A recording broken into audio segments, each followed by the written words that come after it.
करता हूं कि नायलान मुकद्दस का पाकिस्तान में आना एक मुआज़े से कम नहीं है। और जो मुझे इजाजत अता फरमाई, जो मेरे साथ मोहब्बत का किया, मैंने इनको उस वक्त भी अमेरिका से भी बताया कि इसकी मैंने कार्बन डेटिंग करवा ली है। तो मेरे मौसम जनाब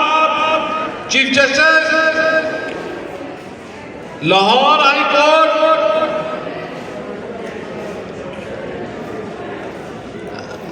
कासिम खान साहब, तो लेने गया ना, नहीं साहब जा रहे हैं, तुम जाओ। अच्छा चलिए गफूर साहब, तो ये मेरे लिए आजाद से कम नहीं थी कि कासिम खान साहब जो चीफ जस्टिस उस वक्त चीफ जस्टिस थे, तो मैंने रिक्वेस्ट की और इन्होंने मुझे इजाजत